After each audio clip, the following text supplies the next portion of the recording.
विषय से साडा और उहदे विच असीं विचार कर रहे सीगे कि पहला पत्रस उहदा 2 अध्याय दी 9 वर्ष तो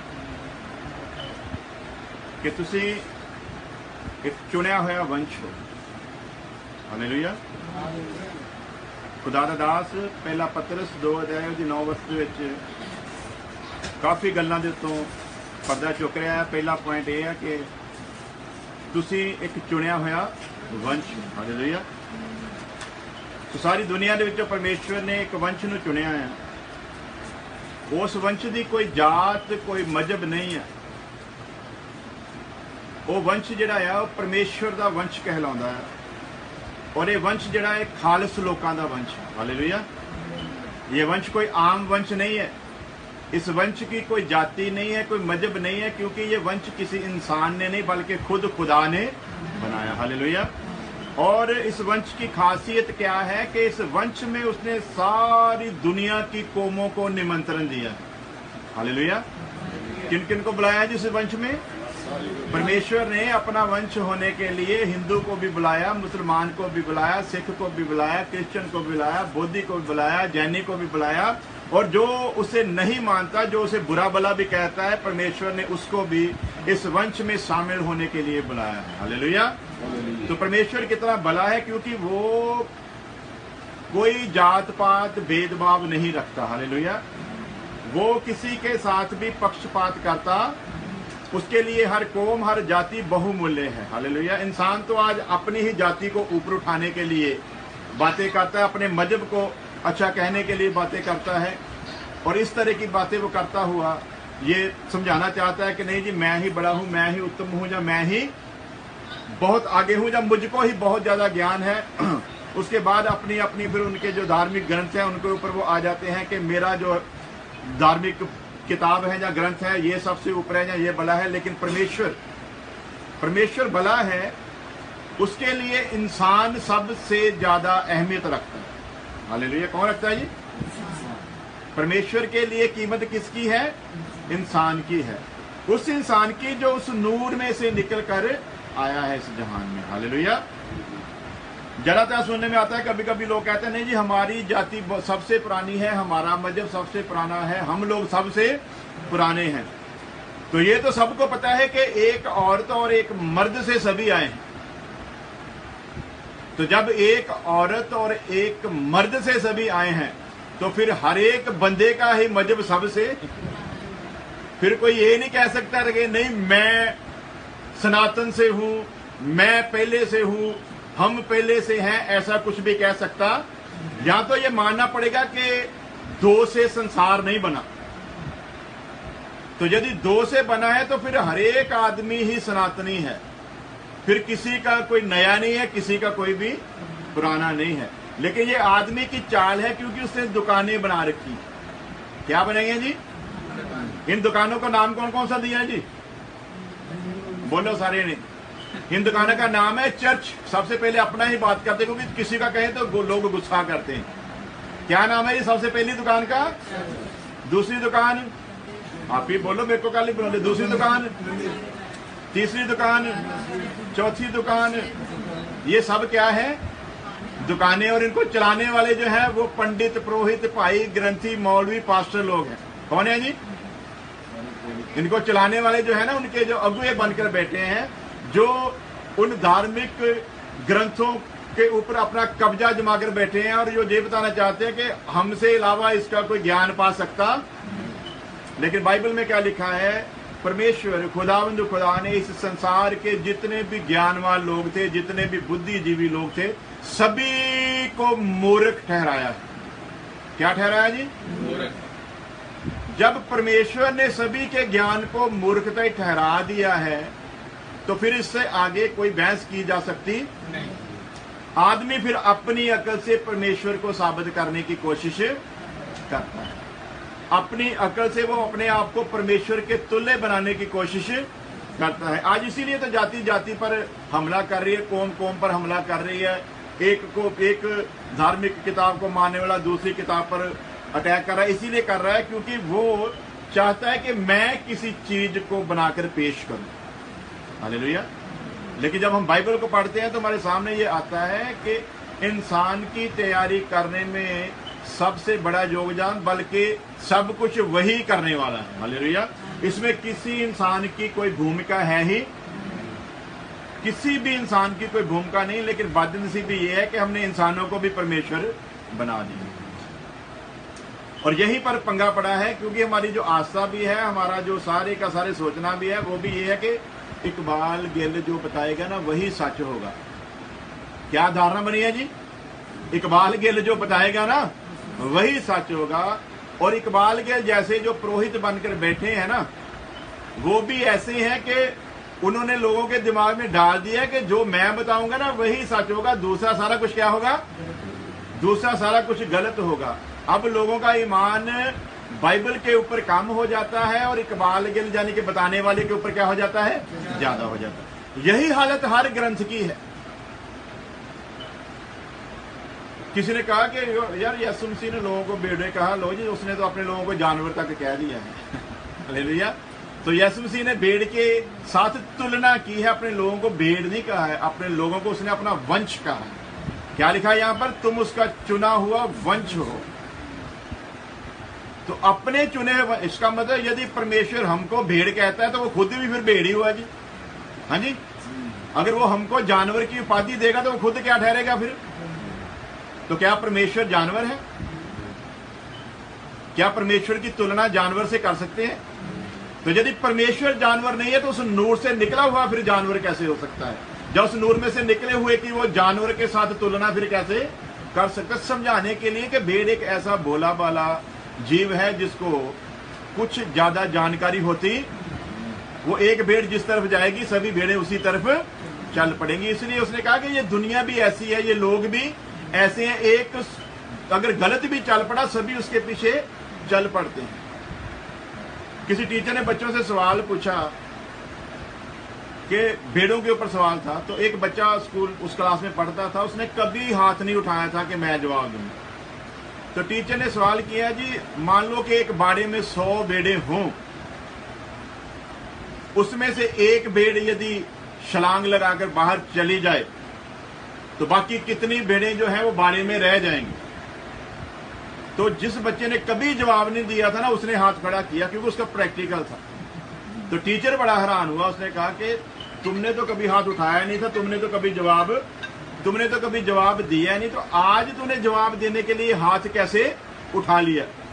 तो उसने कहा, जी भी मुझको गणित के बारे में तो पता नहीं, मैथमेटिक्स के बारे में मैं कुछ जानता, लेकिन हम भेड़ों के चरवाहे हैं इसलिए भेड़ों की आदत से वाकिफ हैं। तो टीचर ने कहा, फिर बताओ कितनी रहेगी? उसने बोला कि जब एक ने छलांग लगा दी तो फिर कोई भी बाड़े में रहेगी? तो बोलता ये कैसे? मैंने बोला कि एक निकल गई है, बाकी तो 99 रह गई। उसने बोला नहीं जी, मैथमेटिक्स के हिसाब से 99 रह सकती हैं, लेकिन आदत के हिसाब से। आज भी लोग परमेश्वर की व्याख्या जो ना मैथमेटिक्स के हिसाब से करना चाहते हैं, अपनी अकल से हिसाब लगाकर ना वो परमेश्वर को पेश करना चाहते हैं। लेकिन परमेश्वर का ज्ञान ऐसा नहीं, परमेश्वर का ज्ञान इंसान की समझ से परे का। इसीलिए ओल्ड टेस्टामेंट में लिखा है, तेरी सोच और मेरी सोच में जमीन आसमान का फर्क है। कितना जी? थोड़ा बहुत नहीं, कितना फर्क है? जमीन आसमान का फर्क है। अजूब ने बुद्धि का सहारा लिया और परमेश्वर से बहस करना शुरू किया। बुद्धि का सहारा लेकर अपने यारों दोस्तों के साथ बहस करना शुरू किया, और कहां तक उसने कहा, यदि गौर करें तो आदमी हिल जाता है। जैसी जैसी बातें उसने की हैं, उसने कहा, ऐ खुदावंद खुदा, जब से मैं तेरी राह पर चला हूं मेरी आंखों ने कभी गुनाह नहीं किया। हालेलुया। कोई हैगा जी साडे विच इहो जिहा? हाँ जी। ਇੱਥੇ ਕਿਸੇ ਦਾ ਬਟੂਆ ਡਿੱਗ ਪਵੇ ਨਾ, ਅਸੀਂ ਸਾਨੂੰ ਪਤਾ ਹੈ ਸਾਹਮਣੇ ਬੰਦੇ ਦਾ ਡਿੱਗਿਆ ਤੇ ਅਸੀਂ ਦੇਣਾ ਨਹੀਂ ਹੈ, ਕਹਿਣਾ ਫਿਰ ਬਾਅਦ ਵਿੱਚ ਮਨ ਨੂੰ ਤਸੱਲੀ ਦੇਣ ਲਈ ਆਪਣੇ ਆਪ ਸਹੀ ਬਣਾਉਣ ਲਈ ਕਹਿਣਾ ਪਰਮੇਸ਼ਵਰ ਨੇ ਤਾਂ ਡਿੱਗਿਆ ਇਸ ਕਰਕੇ ਸੀ ਕਿਉਂਕਿ ਮੈਨੂੰ ਜ਼ਰੂਰਤ ਸੀ। ਕਿੱਦਾਂ ਜੀ ਭਲਾ? ਇਹਦਾ ਡਿੱਗਿਆ ਇਸ ਕਰਕੇ ਕਿਉਂਕਿ ਮੈਨੂੰ ਜ਼ਰੂਰ ਸੀ, ਇਸ ਕਰਕੇ ਉਹਨੇ ਆਵਾਜ਼ ਮਾਰ ਕੇ ਕਹਿਣਾ नहीं भाई भी तेरा आया।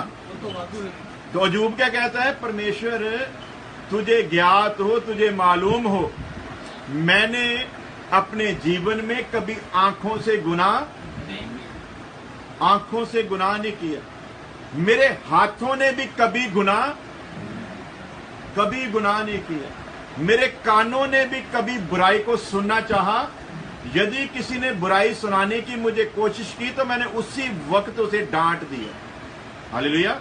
तो सानू तो कोई चुगली करना में तो बहुत स्वाद लगती है। तो कौतां दी किताब च लिखा भी चुगलियां एडियां स्वादलियां होंदियां ढिड जी वड़ जाती। कितना भला वड़ती है? चुगली इतनी स्वादिष्ट होती है कि वो पेट में ही, चुगली करने वाला कहता जी भैन जी गल करती है भी मैं आई सी गल करिए तो चुगली हो जाती है। किदा स्टार्ट कर दी भला? भैन जी गल करनी बनती तो नहीं सी, गल करिए तो चुगली हो जाती है, पर हुण कहे तो बिना रहा भी जाना। मैं चुगली नहीं करना आई, मैं बस तेन यही दसन आई हाँ भी सस कदी मां बनती। हालेलुया। सस कभी मां बनती, मैंने बड़ी यत्न किया, बहुत कुछ करके देखा, लेकिन ये मां बनी। बाद में फिर उसके पास आएगी, बोलेगी कि बहू कभी बेटी बनती, बेटी नहीं बनती। तो उनकी बातें जो वो बड़ी स्वादिष्ट लगती हैं, क्योंकि कहने का अंदाज ही ऐसा होता है। जब शैतान भी आया ना भरमाने के लिए, धोखा देने के लिए, इसी तरीके से बात, सबसे पहले तो उनके दिल को जीता उसने। हालेलुया। पहले इधर उधर की बातें की, फिर मेन बात पर आया। सीधा अटैक आकर सीधा अटैक नहीं किया। तो अब अयूब क्या कहता है कि मेरे कानों ने कभी बुराई को सुना। चुने हुए वंश की क्या खासियत होनी चाहिए? उसकी आंखें कभी गुनाह ना करने पर। कैसा है जी चुना हुआ वंश? परमेश्वर का वंश है, किसी इंसान का वंश। ये खालस वंश है जिसने उसमें राज करना है जो कभी खत्म होने वाला, और वो इस जमीन का राज नहीं है। हालेलुया। वो बादशाही जो है वो आसमानी बादशाही है जिसमें उसने बिठाना है। वो राज जो जिसकी प्लान उसने इसको बनाने से पहले से की हुई है, आद से उसकी प्लान है इसके लिए, इस खालस इंसान के लिए, जिसको खालस पहले बनाएगा फिर इसको वो राज देने वाला है। हालेलुया। और वो राज कभी खत्म नहीं होगा, उस राज में कभी मौत भी होने वाली। उस वंश में शामिल होने के लिए बुलाया है। हालेलुया। तो अब बताओ कि मौत किसकी नहीं होगी हुई अभी तक? हाँ जी, अभी तक मौत किसकी नहीं हुई? हाँ जी,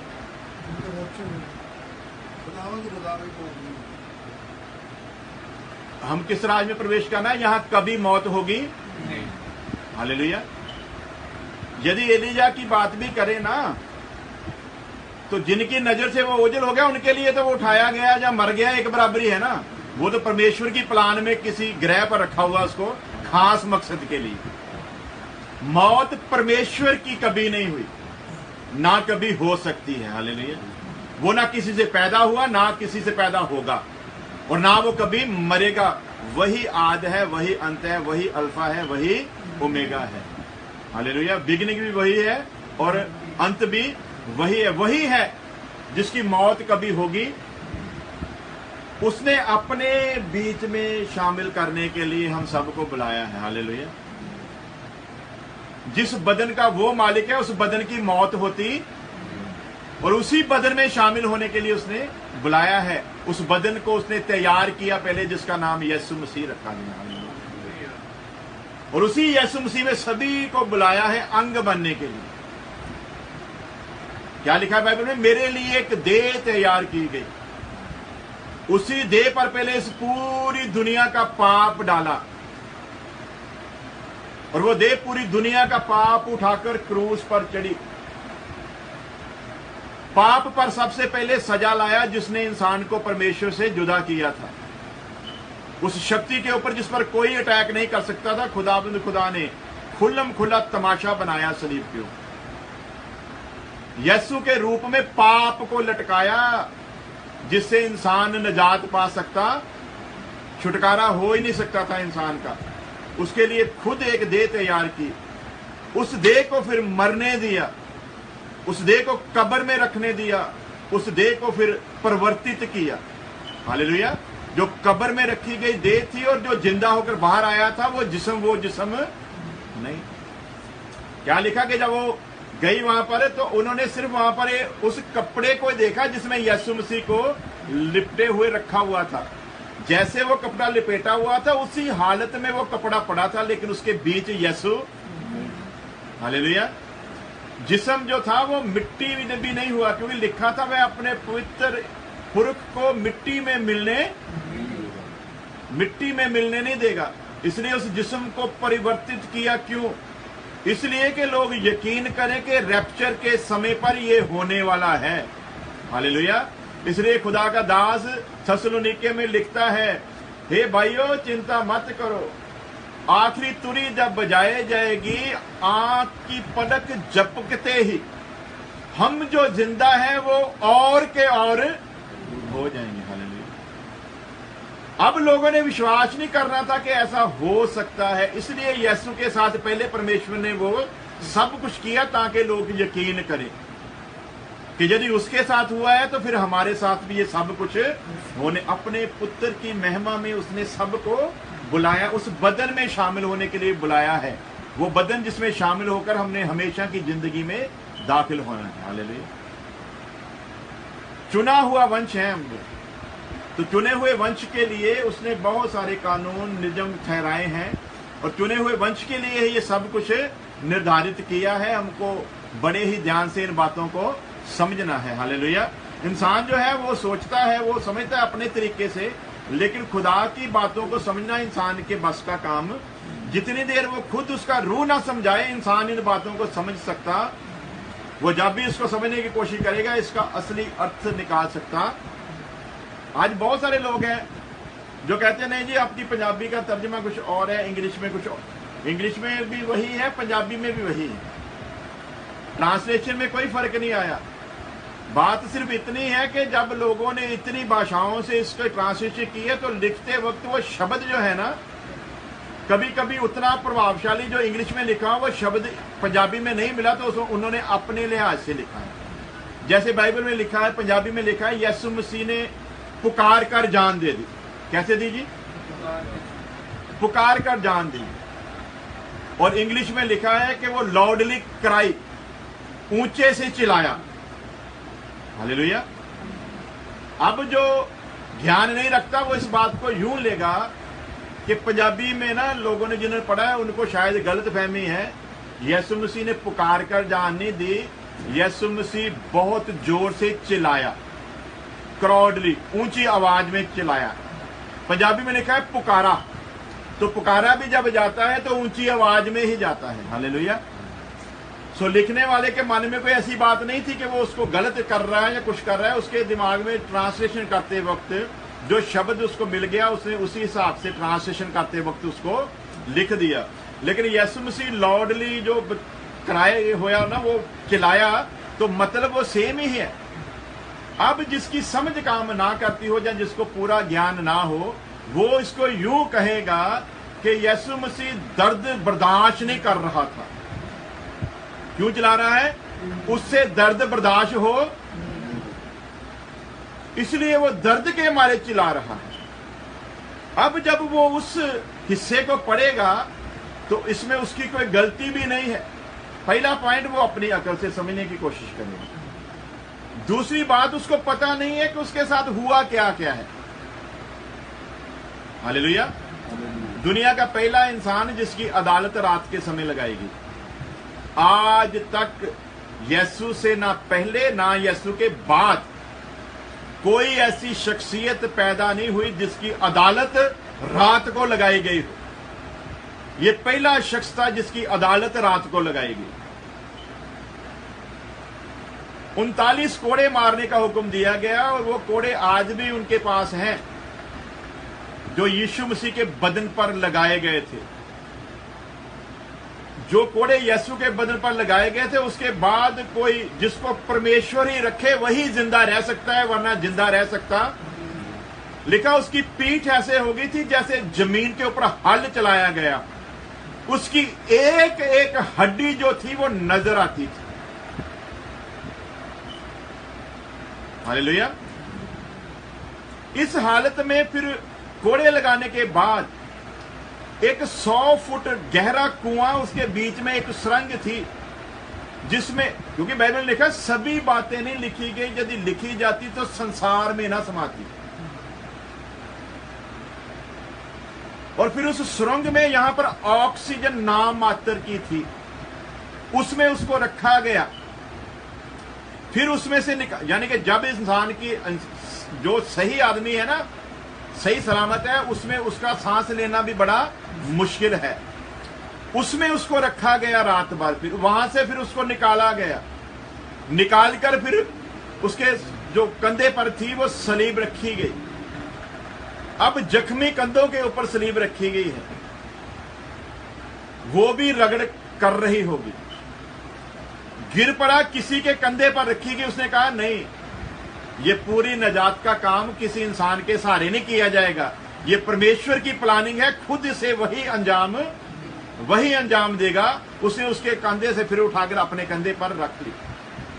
जो शख्स 39 कोड़े खाने के बाद रात भर जिंदा रहा, और फिर वो इतनी भारी, जैसे हम लोग सलीब देखते हैं वैसी थोड़ी थी कि एक तरखान ने उसके ऊपर रंदा लगाकर उसको क्लीन किया था, ऐसी सलीब नहीं होती थी। दरख्त के ऊपर एक दरख्त लगाया जाता था, ऐसी सलीब थी। इसीलिए जो पुराना तर्जुमा है उसमें लिखा हुआ है रुख दे उत्ते लटकाया गया। किहदे उत्ते? रुख दे उत्ते लटकाया गया। और उस रुख की जिहड़ी दिशा बनाउंदे सी उहनूं उहनां दी जुबान दे विच सलीब कहा जाता था। वो एक तरह का पूरे का पूरा मोछा जिन्होंने कही था ना, पूरे का पूरा उहदे कंधे उत्ते रखिया सी, वो भी रगड़ रहा था। गिरता हुआ वहां पर पहुंचा, वहां पर तो वो चिल्लाया नहीं। हालेलुया। उसको सलीब पर लटकाया गया, नीचे उसका मजाक उड़ा रहे हैं। उसने कहा ऐ पिता इन्हें माफ कर, क्योंकि ये जानते नहीं कि ये, तब भी नहीं वो चिल्लाया। उसने कहा पूरा हुआ, जिस काम के लिए तूने ये बदन तैयार किया वो काम पूरा हुआ, तब भी नहीं चिल्लाया। चिल्लाया कब? वो 7 बातें कही यीशु मसीह ने सलीब के ऊपर, अज्ञानी लोगों को तो पता भी नहीं होगा। 7 बातें जो यीशु मसीह ने सलीब के ऊपर कही, उनमें एक बात है कि वो लाउडली चिल्लाया, ऊंची आवाज में चिल्लाया।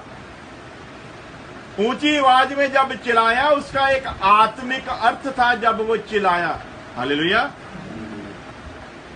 एक जिसको लोग कमजोरी समझते हैं, लेकिन वो एक आत्मिक बात थी, वो बाकी गतसमनी में यीशु मसीह ने की। एक बात जिसको यीशु मसीह की कमजोरी करके लोग दर्शाते हैं, वो सलीब के ऊपर की। बागे गतसमनी में दुआ करते वक्त उसने कहा ऐ बाप, यदि तेरी मर्जी हो तो ये प्याला मुझसे टल जाए, परंतु फिर भी ये यदि मेरे पिए बिना नहीं रहता तो तेरी इच्छा पूरी हो। हालेलुया।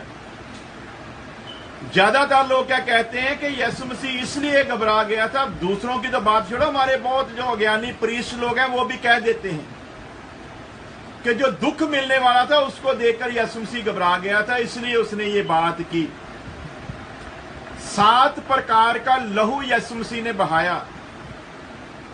हालेलुया। 7 प्रकार की बातें यीशु मसीह ने सलीब के ऊपर कही। हर एक बात का एक अर्थ है, बिना किसी बात के वो कुछ किया, और जो कुछ भी उसने किया पहले नबियों के द्वारा कहा गया कि वो ऐसा करेगा। हालेलुया। यदि इन बातों में कोई कमियां होती, कमजोरियां होती, तो क्रिश्चियन लोग जितने एजुकेटेड हैं उन्होंने बाइबल से हटा ही देना था कि कल को कोई इन बातों को लेकर हमारे ऊपर उंगली उठाएगा। लेकिन क्या लिखा बाइबल में? जो इसमें से घटाएगा उसके ऊपर भी सजा होगी, जो बढ़ाएगा उसके ऊपर भी। इसलिए इसकी किसी बात के साथ किसी ने आज तक छेड़खानी करने की जरूरत नहीं की। वो क्राउडली जब चलाया है, और उसके बाद वो क्राउडली चलाने के पीछे कारण क्या था? बागे गतसमनी में जो बात कही उसके पीछे कारण क्या था? कारण ये था कि सारे संसार का पाप अपने ऊपर लेकर बलि होना है। हर मजहब में बलियां दी जाती, हर मजहब में। अभी आगे जाकर कुछ ने बंद कर दी हो तो वो अलग बात है। बलियां दी ही इसलिए जाती थी कि किसी का श्राप किसी के ऊपर डाला जाए। किस लिए जी? किसी का श्राप किसी के ऊपर।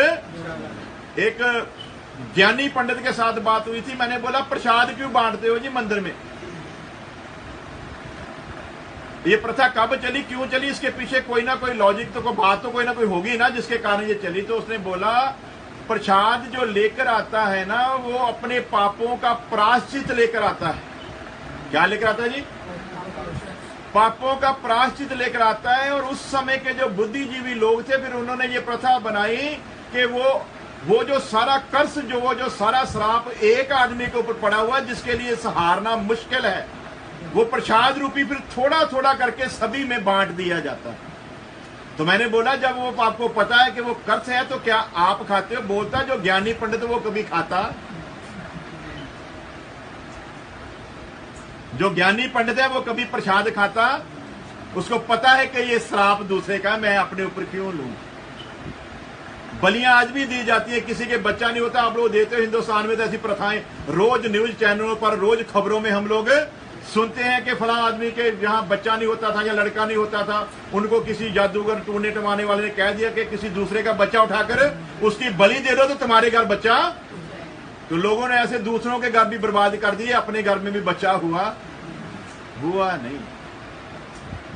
तो बलियां इसीलिए दी जाती थी। और पुराने नियम में जब हम पढ़ते हैं, जब लोग पाप के प्रायश्चित के लिए कुर्बानी का मेमना लेकर आते थे, तो उस वक्त भी याजक जब वहां पर अरदास करता था ना, तो वो कहता था कि हे पिता, इस सारे बंदे का पाप इसके ऊपर डाल दे। फिर उसकी कुर्बानी की जाती थी। परमेश्वर ने इस इंसान से इतनी भलाई की कि इसके मोहब्बत के कारण उसने हजारों लाखों करोड़ों जो थे बेगुनाह जानवर मरने दिए। किसी तरह इसका दिल टूटे, इसको परमेश्वर की महिमा का पता चल सके, पर इसे चला नहीं। अब यीशु मसीह बागे का सामने कहता है पिता ये प्याला मुझसे टल जाए। उसके पीछे जो आत्मिक बात थी, लोग पढ़ते हैं इसको शारीरिक लिहाज से, उसके पीछे आत्मिक बात जो थी वो ये थी कि उसको पता था जो बदन में यीशु है ना, उसके अंदर पूरे का पूरा खुदा है। बदन को पता है कि जब सारे संसार का पाप मैं अपने ऊपर लूंगा, परमेश्वर मुझसे मुंह मोड़ लेगा। क्या करेगा? क्योंकि परमेश्वर पाप से नफरत करता है और पाप को बर्दाश्त कर सकता। क्या लिखा है यशायाह नबी की किताब उसका 59 चैप्टर उसकी 2 वर्ष में, तुम्हारी बदियों ने तुम्हारे और तुम्हारे परमेश्वर के बीच जुदाई डाली है, और तुम्हारे पाप के कारण परमेश्वर ने तुमसे अपना मुंह छुपा कर रखा है। हालेलुया। किस लिए परमेश्वर ने मुंह छुपाया जी? मेरे पाप के कारण परमेश्वर ने अपना मुंह मुझसे छुपाया है। अब वो सारे संसार का पाप जो था उसने अपने ऊपर लेना था, और उसे पता था कि जब वो पाप लेकर मैं सलीब पर चढ़ूंगा तो पिता मुझसे मुंह मोड़ लेगा। हालेलुया। वो तकलीफ के कारण नहीं, परमेश्वर की पल भर की जुदाई भी वो बर्दाश्त कर सकता। तो हमको तो परमेश्वर से कुछ लेना देना ही पल भर का, क्योंकि पिता पुत्र पवित्र आत्मा आदि से एक साथ हैं। वो तीन भी है और एक भी है। हालेलुया। है एक ही लेकिन तीन तरीके से काम करता है, और तीनों ने हर बात पर एक दूसरे के काम में सहमति ही जताई है। तीन नहीं है, कितने हैं? एक ही है। हालेलुया। लेकिन तीन तरीके से काम करता है, बाप के रूप में, बेटे के रूप में, पाक रूप के रूप में। और कोई जब काम करता है तो पूरे का पूरा परमेश्वर बनकर ही करता है। हालेलुया। इसलिए यीशु मसीह बागे का समनी में कह रहा है पिता यदि हो सके तो ये प्याला मुझसे टल जाए, फिर भी मेरी नहीं बल्कि तेरी मर्जी। यदि वो डरता था तो फिर उसको कहने की क्या जरूरत थी कि तेरी मर्जी पूरी हो? फिर वो कहता कि मेरी मर्जी पूरी होनी चाहिए, लेकिन नहीं कहा। क्यों? क्योंकि पिता ने भेजा ही इस बदन को इसीलिए है। वो जो बागेगा तो समनी में वो अपनी बात को जाहिर कर रहा था, जब लाउडली वो बोल रहा है ना, चिल्ला रहा है ऊंचे से, वो जो बागेगा समनी में कही बात थी वहां पर जाकर पूरी हो रही है। जैसे ही संसार का सारा पाप परमेश्वर ने उस पर लादा, परमेश्वर ने अपना मुंह उससे मोड़ लिया। तब वो जोर से चिल्लाया, ऐ बाप तूने मुझे क्यों छोड़ दिया? शब्द भी वहां पर क्या लिखा है, किस लिए चलाया, ए बाप मैं बागे गतसमनी में इसी जुदाई के कारण कह रहा था, यही वजह थी जिसके लिए मैं कह रहा था कि यदि हो सके तो ये प्याला मुझसे टल जाए, परंतु वही हुआ जिसके लिए मैंने कहा था, इसलिए जोर से चिल्लाकर कह रहा है, ए पिता तूने मुझे क्यों छोड़ दिया। पिता को छोड़ना ही पड़ना था क्योंकि न्यायी परमेश्वर था। हालेलुया। यदि अपने पुत्र के साथ लिहाज करता तो फिर न्यायी परमेश्वर हो सकता, यदि पुत्र के साथ लिहाज करता तो पक्षपात करने वाला परमेश्वर ठहरता। इसलिए उसने किसी का भी लिहाज किया, अपने इकलौते पुत्र का भी लिहाज किया, अब्राहम के इकलौते पुत्र का लिहाज किया, उसको बोला जैसे लेकर आया था वैसे ही ले जा, लेकिन अपने पुत्र का लिहाज किया, अपने पुत्र का। न्यायी परमेश्वर पक्षपात करने वाला। लेकिन अज्ञानी लोग इन बातों को समझ सकते, उनको तो सिर्फ ये है कि हमको बस कोई किंतु करना है ताकि दूसरे को पता चले कि हम बड़े ज्ञानवान हैं। हालेलुया। जो बाइबल को दिन रात पढ़ता है उसे पता है कि इसका आत्मिक मतलब क्या है, जो पाकरू की हदायत से चलता है, जिसने अपने आप को परमेश्वर के आगे समर्पित किया हुआ है, दिन रात इसका प्रकाशन जो मांगता है, उसे पता है कि इसका जो रेविलेशन है, इसका जो प्रकाश है, इसका जो मुकाशवा है वो क्या है। दूसरा आदमी इसे समझ सकता नहीं। हालेलुया। इस पुत्र की महिमा में बुलाया है। क्या है चुना हुए वंश का मतलब? चुने हुए वंश को उसने अपने पुत्र की महिमा में बुलाया है। हालेलुया। अब जो पुत्र की महिमा में आने वाला है उसे चुना हुआ वंश ठहराया है, और चुना हुआ जो वंश है वो पुत्र की नाई चाहिए उसे। कैसा चाहिए? क्या लिखा बाइबल में? उसमें कोई भी पाप, कैसे क्या? नंबर 1, यीशु मसीह खुद फकी फरीसी उस वक्त के पंडितों को कह रहा है, तुम में से कौन है जो मुझ पर दोष साबित करता है? लिखो जी पॉइंट। पहली बात कौन कह रहा है? खुद यीशु मसीह कह रहा है, पूरी प्रजा में, पूरी पब्लिक में, पूरे पंडितों पुरोहितों के सामने, यहूदियों के सामने, तुम में से कौन है जो मुझ पर गुनाह साबित करता है? पहला पॉइंट। दूसरा पॉइंट, पिलातुस की बीवी ने कहा, मैंने इसके बारे में एक दर्शन देखा है, मुझको ख्वाब आया है, ये धर्मी इंसान है, तू इसके साथ कुछ मंदा मत करना, कहीं ऐसा ना हो कि हमारे परिवार पर कोई लानत आ जाए। दूसरी गवाही किसने दी जी? पिलातुस की पत्नी ने कहा, उसने गवाही दी कि ये धर्मी इंसान का मतलब क्या है कि उसके जीवन में पाप नहीं। पिलातुस ने अदालत लगाई, और अदालत लगाकर फैसला देते वक्त क्या कहा? मैं इसमें कोई ऐसा दोष नहीं देखता जिस दोष के कारण इसे सजा, मैं इसमें कोई दोष देखता। पहली अदालत ऐसी है जिसमें जज खुद कह रहा है, सजा देने वाला खुद कह रहा है कि मैं इसमें कोई भी दोष देखता, मैं इसमें कोई मौत के लायक दोष देखता नहीं, फिर भी यदि तुम लोगों को लगता है तो इसको ले जाओ, जो करना है वो चिल्लाने लगे कि इसे मौत की सजा दी जाए, इसे सलीब दी जाए। उसने अपने अधिकार को पेश किया, उसने बोला कि आज मैं किसी को छोड़ सकता हूं। तो क्या तुम लोग चाहते हो कि मैं, एक तरफ एक डाकू है और एक तरफ एक दुनिया का बचाने वाला, दोनों का निर्णय उनके सामने रखा, बोला चुनो, बोलो तुम लोगों को पूछता हूं इनमें से किसको छोड़ू? उन्होंने कहा बरब्बा डाकू को छोड़ दो, इसको सलीब दे दो। जो जिंदगी देने आया उसके लिए क्या मांग कर रहे हैं? इसे मौत दो। और जो मौत देने वाला है उसको बोलते से छोड़ दो ताकि हम लोगों को मारने के लिए फिर हथियार उठा लो। ये है इंसान की बुद्धि, ये है इंसान की अकल। मुक्तिदाता को, मसीह को छुड़ाने वाले को कहते हैं कि सलीब दो, और इसके लिए कहते हैं कि इसे छोड़ दो। पिलातुस ने भी गवाही दी है कि तुम में से कौन है जो मैं तुम लोगों को कहना चाहता हूं कि मैं इसमें कोई मौत लायक बात देखता ही नहीं हूं। यीशु मसीह कहता तुम में से कौन मुझ पर दोष साबित करता है, कौन मुझ पर पाप साबित करता है? उसकी पत्नी गवाही दे रही है, लेकिन इतने गवाहों की गवाही को भी माना नहीं गया, जबकि यहूदी रीत के मुताबिक 2 गवाहों की गवाही को मानकर इंसान को छोड़ दिया जाता। लेकिन इसके लिए ऐसा हुआ, इसके लिए ऐसा नहीं हुआ। क्यों? क्योंकि परमेश्वर की निगाह में यह जरूरी था एक जान पूरी दुनिया के लिए कुर्बान की। हालेलुया। जिसको अपने चुने हुए वंश में बुलाया है उसके लिए इतनी बड़ी कुर्बानी पहले दी गई है। फिर इस वंश में शामिल होने के लिए, इस घराने में शामिल होने के लिए हम लोगों को उसने बुलाया है। हालेलुया। तो क्या लिखा है? तुम एक चुना हुआ वंश हो, राजपद अधिकारी हो। क्या हो जी? राजपद अधिकारी हो। तुम लोग कोई आम लोग हम लोग तो थोड़ी थोड़ी सी बातों पर टूट जाते हैं, बिखर जाते हैं। हाय ओ मर गया रब्बा, तनख्वाह नहीं मिली, बुरा हाल हो गया, ओ घर की होगा, किस्त नहीं दी गई, आ की बनूंगा। छोटी छोटी बातों के लिए हम लोगों का दिल टूट जाता है। लेकिन कलाम क्या कहता है? तुम चुना हुआ वंश हो। तो चुना भी किसने है?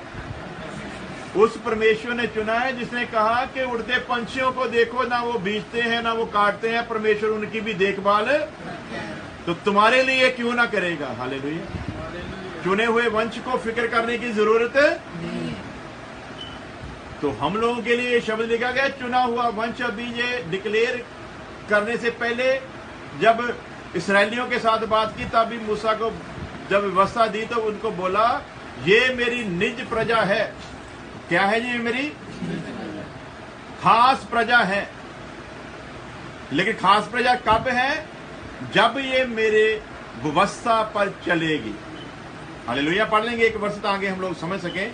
कूच की किताब उसका 19 अध्याय उसकी 5 वर्ष। इसलिए अब यदि तुम निश्चय मेरी मानोगे।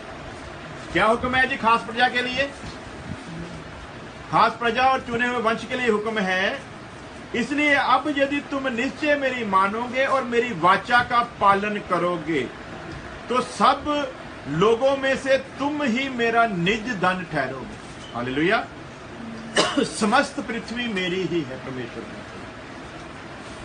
अब निज प्रजा वो होगी जो उसके हुक्म को मानेगी, जो उसकी व्यवस्था पर चलेगी। हालेलुया। तब वो निज प्रजा ठहरेगी। हम लोगों को चुने हुए वंश में बुलाया है। इस चुने हुए वंश के लिए कुछ कानून, कुछ नियम, कुछ कायदे ठहराए हैं जिनको पूरा हमें करना है। उनको करेंगे तब हम उस राज में दाखिल होंगे। हालेलुया। अभी तो उसकी रूपरेखा बता रहा है वो कि कैसी है। नंबर 1 चुना हुआ वंश हो। नंबर 2 राजपद अधिकारी हो। नंबर 3 जाजकों का समाज हो, पुरोहितों का समाज हो। पानी ना लो। क्या हो तुम? तुसी सुन रहे हो कि बंद करिए? दुआ कर दी। नंबर 1 चुना हुआ वंश हो। नंबर 2 राजपद अधिकारी हो। नंबर 3 जाजकों का समाज हो। हालेलुया। आज लोग जब कोई संत बन जाता है उसको कितनी इज्जत देते हैं, कितना आदर देते हैं। तो संत कैसे बनता है? अपने अपने मजहब के हिसाब से। लोग उसके पहरावे से उसको संत की पदवी दे देते हैं। कुछ लोग यदि कोई भगवे कपड़े पहनकर आया तो बोलते हैं ये पंडितों में से कोई होगा। यदि कोई व्हाइट कपड़ा लपेट कर आया बोलते शायद कोई जैनी साध होगा। उसी तरह सभी मजहबों ने अपने आप को बाहरी तौर पर संत दिखाने के लिए अपने वस्त्रों की एक रूपरेखा बनाकर रखी। उनके वस्त्रों से लोग जानते हैं कि ये इस किस्म का आदमी है। हालेलुया। तो ये लोग वस्त्रों से दिखाना चाहते हैं। लेकिन परमेश्वर का कलाम क्या कहता है? तुमको वस्त्रों से दिखाने की जरूरत तुमको किसी इंसान ने नहीं बल्कि मैंने संत ठहराया है। हालेलुया। अब इंसानों का ठहराया हुआ संत और परमेश्वर के ठहराए हुए संत में जमीन आसमान का। तो आपको किसने ठहराया है? संत होने के लिए बुलाया है? परमेश्वर ने खुद बुलाया है अपने पुत्र की महिमा में। तो जब परमेश्वर ने खुद बुलाया है तो फिर हम लोगों का जीवन जो है वो किस तरह का। अब हम लोगों में जाकर कहें, आज बहुत सारे लोग फेसबुक पर भी देख रहे होंगे, कुछ मसीही लोग भी हैं, अभी कुछ गैर मसीही लोग ज्यादा देखते हैं। हालेलुया। तो वो जो गैर मसीही लोग देखते होंगे वो कुछ लोग तो हंस रहे होंगे, यार देखो कितना ठोक बजा चुना हुआ वंश है। चुने हुए वंश की तो कुछ पहचान भी तो नजर आनी, चुना हुआ वंश कुछ अलगताई में भी तो नजर आना। यदि चुना हुआ वंश दूसरों की तरह है तो फिर क्या है चुना हुआ वंश? हालेलुया। चुना हुआ वंश फिर दुनिया से अलग नजर आना चाहिए। हालेलुया। क्योंकि संतों की तैयारी में बुलाया गया है, इसलिए संत होने के लिए बुलाया गया है। तो संत होना कोई मामूली बात नहीं। आजकल तो जिसके नाम के मर्जी सामने जिसका दिल आता है उसके नाम के आगे संत लगा देते हैं। भाई जी मुझको कभी कभी चर्च में बोलते थे अब संत जी प्रचार करने के लिए, तो मैंने पुलपट पर से ऐलान किया कि आज के बाद कभी संत लफ्ज इस्तेमाल करना। लोगों को ये शब्द अच्छे लगते, लोग चाहते हैं कि हमारे लिए प्रॉफिट कोई हमको कहे। क्या कहे जी? हमको कोई प्रॉफिट कहे, हमको कोई अपोस्टल कहे, ऐसे ऐसे नाम और यदि कोई नहीं भी ना कहता तो आखिर 2-3 महीने बाद दुखी होकर वो खुद ही लगा लेते हैं। मुझको लोग फोन करते हैं, हाँ जी कौन बोल रहे हैं जी? मैं बोलता हूँ जी मैं इकबाल गिल बोल रहे हैं। वो मुझे कहते हैं पास्टर इकबाल गिल। मैं कहा जी मैं इकबाल, फिर भी मैं नहीं कहता कि पास्टर इकबाल गिल, फिर भी मैं कहता नहीं मैं इकबाल गिल। मुझको 25 साल में आज तक पास्टर कहलाना भी अच्छा लगा, और लोगों ने तो अपने नाम के आगे इतना कुछ लगा लिया उनको पता भी नहीं है। हमको भी ये 25 साल बाद जाकर पता लगा कि जो रेवरेंड लफ्ज है वो कोई इंसान अपने आगे लगा सकता ही।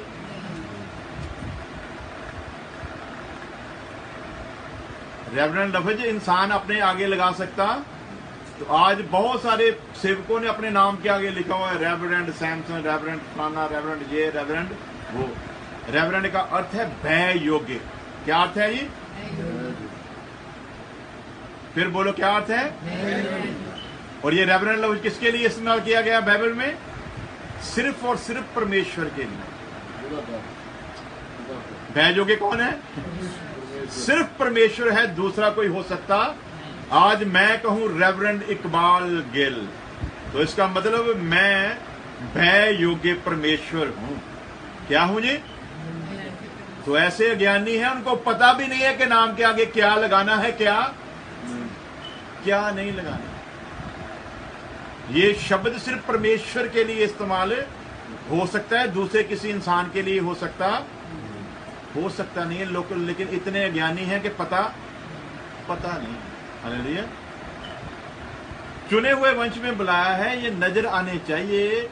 लोग सुनते हैं, लोग देखते हैं, हमको लोग बात करते हैं, फिर तभी तो ठोकर खा के चले जाते हैं ना। यार तुम पहले जैसे थे वैसे ही अब भी हो, फर्क तो कोई आया नहीं। हालेलुया। मैंने एक बार चर्च में कहा था तो एक भाई वो बेचारा गुस्से हो गया, तो मैंने बोला गुस्सा होने की जरूरत नहीं है, बात को समझने की जरूरत है। हालेलुया। तो मैं कई बार बताया है वो शब्द एक मेरी दादी सास वो भी इस जहान में रही, वो कहा करती थी, पंजाबी की एक शायरी है कि वो बोलती थी चूड़ियों बने हसाई अकल फिर। बोलो सारे ने की बनी की दसदी हुंदी सी, वो कहंदी हुंदी सी चूड़ियों बने हसाई ते अकल फिर ना आई। मतलब की सी ओदा? मतलब वो किसी जाति नूं डाउन नहीं कर रही, उन्हें पता कि मैं भी उसे जाति चों ही हां। ਉਹਦੇ ਕਹਿਣ ਦਾ ਮਤਲਬ ਇਹ ਸੀਗਾ ਵੀ ਆਪਣੀ ਜਾਤ ਵੀ ਛੱਡੀ, ਆਪਣਾ ਮਜ਼ਹਬ ਵੀ ਛੱਡਿਆ, ਆਪਣੇ ਦੇਵੀ ਦੇਵਤੇ ਵੀ ਛੱਡੇ, ਦੂਸਰੀ ਥਾਂ ਤੇ ਵੀ ਗਏ, ਉੱਥੇ ਜਾ ਕੇ ਵੀ ਤੁਹਾਡੀ ਹਾਲਤ ਉਹ ਹੀ ਰਹੀ, ਫਿਰ ਲਾਨਤ ਹੈ ਤੁਹਾਡੇ ਉਸ ਜਗ੍ਹਾ ਦੇ ਉੱਤੇ ਜਾਣ ਦੇ।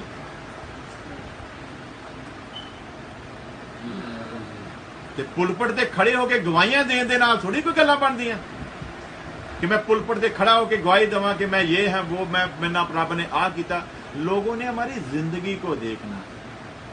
जब हमारी जिंदगी को देखकर कोई यीशु मसीह पर ईमान लाए और वो पुलपट पर आकर ये गवाही दे, वो ये गवाही ना दे कि मुझको कैंसर था यीशु के नाम में ठीक हो गया जी, वो ये गवाही ना दे मेरी टीबी की बीमारी जो थी वो ठीक हो गई, मुझको नजर नहीं आता था तो नजर आना शुरू हो गया, ये गवाही ना दे।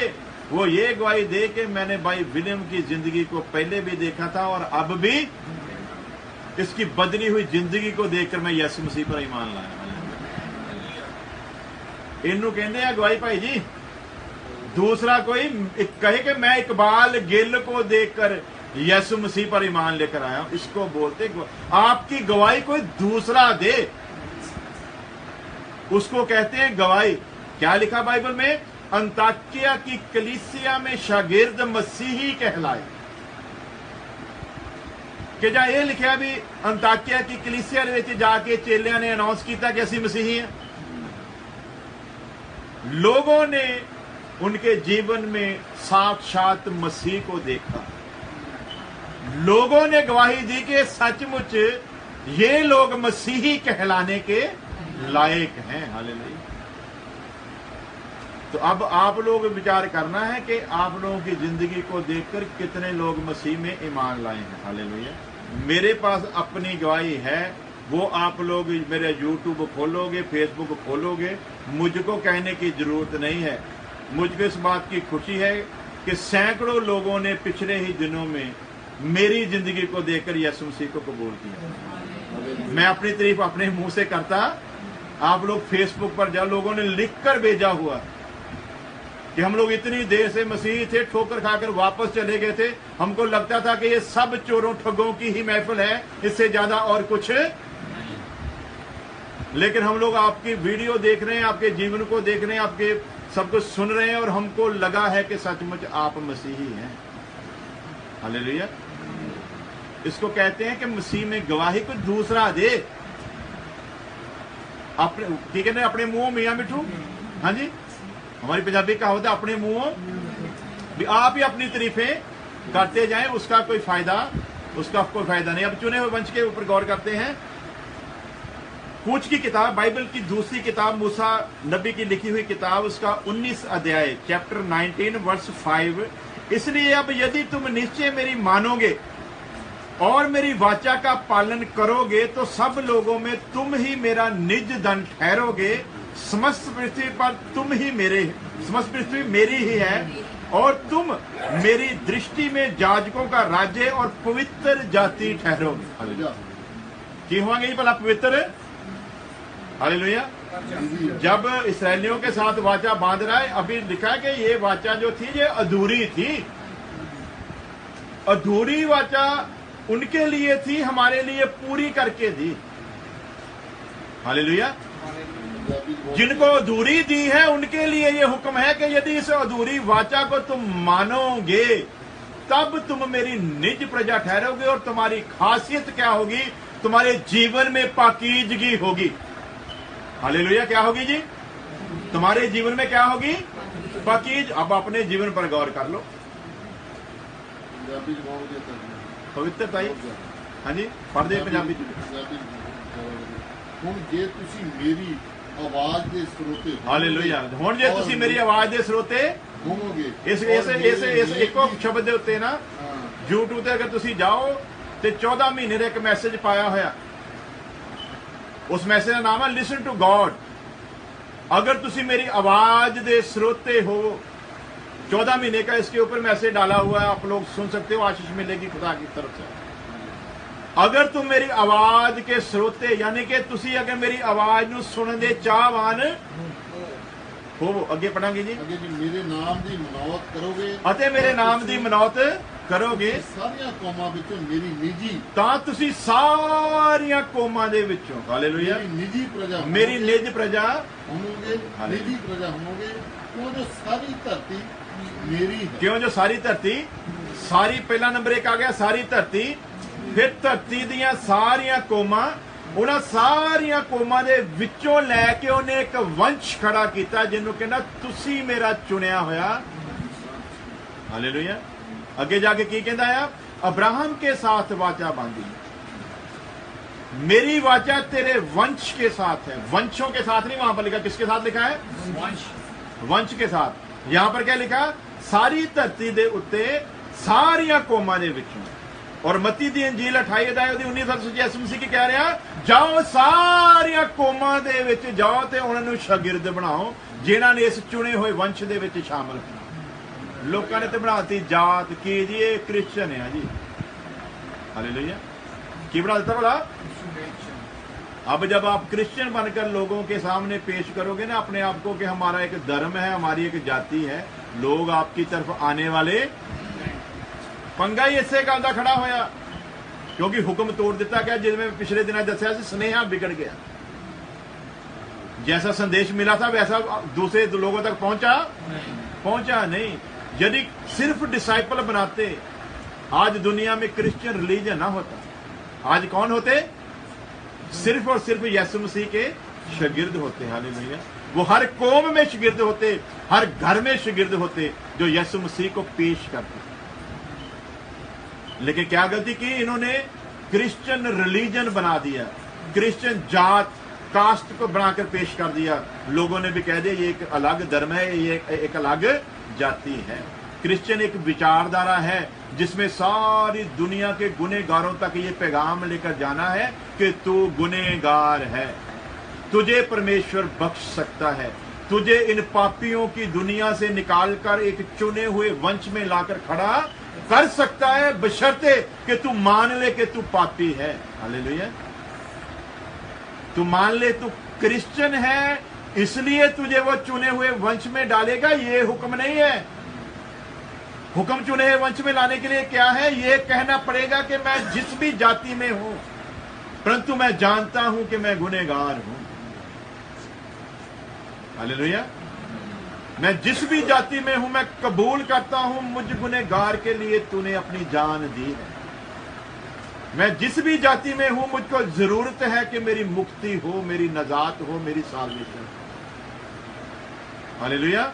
अगर ये संदेश इस तरह से सुनाया जाता तो अब तक यीशु मसीह का रैप्चर भी हो चुका होता, तो आमद भी हो चुकी होती, लेकिन संदेश बिगाड़ दिए।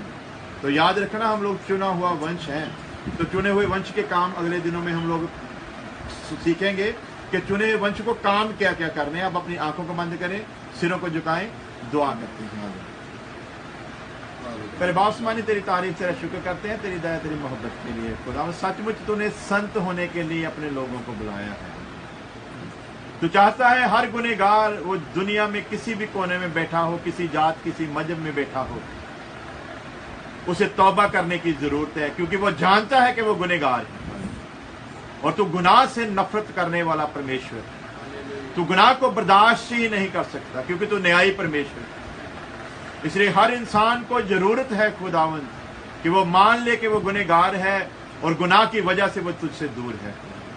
जब एक इंसान मान लेता है तो उसके पुराने सारे पापों को माफ कर देता है, तो उसे अपने घराने में, अपने वंश में, अपने खानदान में शामिल कर लेता है। खुदा तेरा शुक्र करते हैं खुदा, जिन्हें लोगों ने तेरा कलाम सुना सबके ऊपर तेरा रहम हो खुदावंद। इस फेसबुक के जरिए भी खुदावंद जो लोग इस कलाम को सुने, सचमुच खुदावंद वो इस बात का एहसास करें, वो मान ले कि हम गुनहगार हैं, ताकि वो तेरे घराने में शामिल हो सके, ताकि जब वो माने तो उनके पापों को माफ करके अपने वंश में उन्हें शामिल कर सके।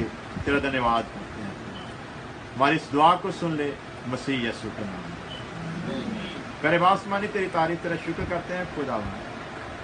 तेरे बेटे कमलजीत ने अपने बेटे कोलंबस के बारे में आज जो बताया खुदावंद, कि वो किसी अजीब बीमारी का शिकार हुआ है खुदा। हमें नहीं पता उस बच्चे को क्या प्रॉब्लम है खुदावंद, पर तू उसकी सारी बीमारी से वाकिफ है खुदा। इसलिए उस बच्चे को तेरे तख्त के आगे पेश करते हैं। बेशक वो हमसे दूर है खुदावंद तेरे, लेकिन तेरी निगाह और तेरे हाथों में उस बच्चे पर तेरा बड़ा रहम चाहते हैं खुदावंद। तो अपने फजर भरे हाथ से इसी वक्त अपने बच्चे के उस दिमाग को छू जिसकी नसें कमजोर हो गई हैं खुदावंद, और वो आपके से बाहर हो चुका है खुदावंद। तो उसकी एक एक नस को अपने फजर भरे हाथों से छू और चंगा कर खुदावंद। हम तेरे बेटे के मुख से सुने कि सच में तूने उस भयंकर बीमारी से अपने बेटे को पूरी तरह आजाद किया है। तू रहम कर, तू रहम करने वाला खुदा। हमारी इस दुआ को सुन ले मसीह यीशु के नाम। अब हमारे खुदा में यीशु मसीह का फजल, खुदा बाप की मोहब्बत, पाक रूह की संगत अब से लेकर हमेशा तक उसके तमाम लोगों के साथ बनी है। सारे ने जय मसीह की। खाना रेडी है और सारे ने खा के जाना।